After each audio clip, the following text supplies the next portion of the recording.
This is Eagle Owl, and today I will be talking about the official injury report and who's officially out. And also, I want to talk about Jordan Davis and Jalen Carter connection. But let's get straight into it. All right, so before we get straight into it, we got this carefree Sunday. It's a very carefree Sunday. You know, the Eagles don't play. We get to see the Cowboys and Washington play. Cowboys is going to be interesting to watch, even though I believe they're going to beat the Cardinals. But let's see how dominant they are now. They facing some adversity. You know, injuries happen. You got to prepare for. I'm hearing Tyron Smith is out. They center dealing with a hamstring, if I'm not mistaken, and we already know what happened to Diggs. I want to see how they carry themselves. How can they get through this? Do the Arizona Cardinals surprise us and knock them off and give them a loss?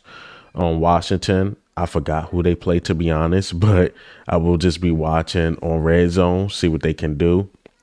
Because if both teams lose for whatever reasons, we have to handle business Monday and start separating because the Giants lost.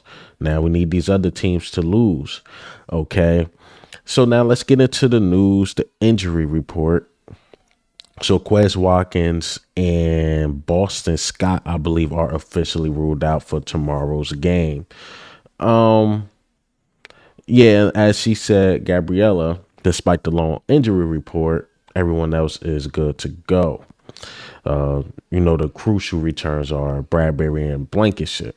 But I do want to touch on Quez too a bit, because Quez, to me, this is supposed to be his comeback year. He supposed to did his thing, proved a lot of people wrong. But that hamstring is holding him back. And I want to see how Zacchaeus hold himself in that wide receiver 3 position. Even though we haven't been really getting a wide receiver 3 involved in the offense. But what Quez do, it really doesn't show up on the stat sheet. People look up his stats like, oh, he ain't really do anything. But just his speed alone, him coming across the middle, go route, it opens up the middle of the field. Now, Zacchaeus don't have that speed. Zacchaeus is a true number 3. He could get open. He know how to shake his defender off. But if they don't fear the speed of Zacchaeus, we're going to see A.J. Brown and what Devontae Smith or even a Dallas Goedert can do. That's why this injury is so big to me, because Quez played all year last year, I believe. Even though he had some drop balls here and there, his speed definitely opened up the middle of the field for the two guys, because everybody's seen that Minnesota game when people start clamping on Devontae Smith and A.J. Brown trying to cover the middle of the field because they fear those two. He had Quez wide open down the field. And that's when he caught it for the touchdown against the Minnesota Vikings. So again, man, we'll see how we do without Quez. And this hamstring thing, it's something to watch long term. It's something to watch. He got it at training camp. Now it's lingering into the season. Let's see how long this thing will linger.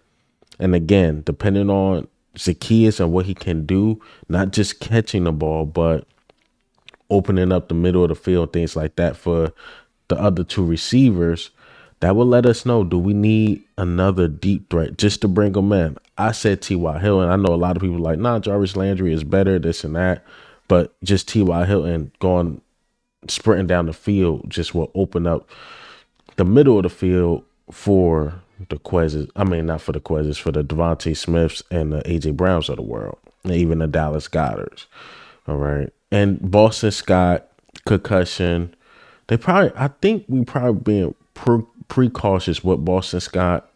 I believe we can win this game without Boston Scott. And if he need a little bit more rest, or honestly, probably just didn't clear, because he was limited. He did participate in practice. Probably just didn't clear. Who knows? But we got 2 solid running backs. I know a lot of people like Penny, but Penny's okay to me. He's a solid number 3. He can hold his own. And I believe Boston Scott will be back the next game. But with Quez, those type of injuries, I literally don't know. I don't know. It's just all speculation. But nobody's asking about it in our media. because everybody liked the drama, the stories. But what's going on with Quez? He had this hamstring injury since training camp. I wish one of the media guys asked Nick Sirianni that just to see what's going on. Okay, so let's get into the next topic. And the final topic is JD and JC connection. Jalen Carter, Jordan Davis connection. All right, so Jalen Carter spoke to the media and he said something in this matter. Jalen Carter tells us that he and Jordan Davis had the best connection. He said the combo of the two of them will have a big impact. Sorry about that. I'm not feeling well, but yeah, I agree. I agree. I totally agree with the statement that Jalen Carter made. They knew each other, I believe, since college, if I'm not mistaken. And you see it on the field. You could see that with Jordan Davis coming into a new environment. I won't say he was struggling last year, but you didn't see the Jordan Davis that you see this year. Could have just been because it's his rookie year, sure, last year. But he's like on a different level this year. And I think it's because it is, I don't want to say it like this because I don't want people to take it wrong. He's probably looking like, okay, the Eagles drafted me last year, but they decided to draft another defensive tackle. Even though we cool, we love each other, but it's still a competitive sport.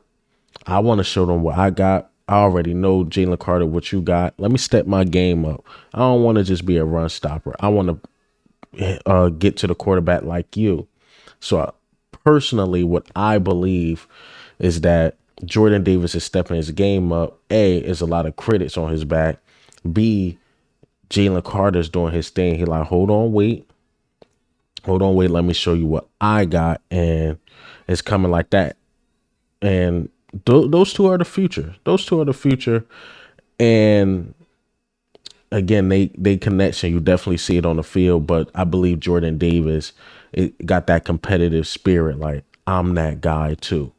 Because there's a lot of competition, especially in our defensive tackle room. If you slacking, somebody could easily replace you. You know how much I love Milton Williams. He's dope. He's nice. Fletcher Cox playing at a different level. And I personally think if Jordan Davis wasn't playing up to par, we'll barely see him on the field, but he is. He definitely is. He look like one of our better pass rushers right now. Him and Jalen Carter. So, yeah, the connection is definitely real. And I think just Jalen Carter coming here made Jordan Davis definitely step his game up.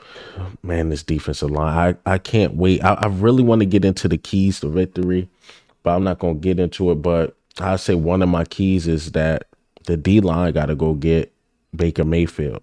That's like almost the main key. You got to get Baker Mayfield, speed up his clock, force turnovers. And I think these two will definitely do that. But I'm gonna keep this video a little shorter than my usuals. But hey man, what do you think and how do you feel about the news today? Are we gonna be watching Red Zone today? I hope you guys got your NFL Plus, because I will be watching Red Zone, watching all the games. But will we be watching the NFC East today? The two teams, see how they do, see if we can separate. And also, how do you feel about the injury report? Is Quez, is that something to watch long term? Look, we had 11 days off and he still couldn't make the game. He had 11 days off and we still couldn't make the game. The only way I would get concerned about Boston Scott, if he missed another game, like, oh, that concussion is real. But I believe Boston Scott will play next week.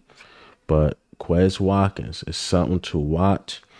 And the Jordan Davis and Jalen Carter connection is real.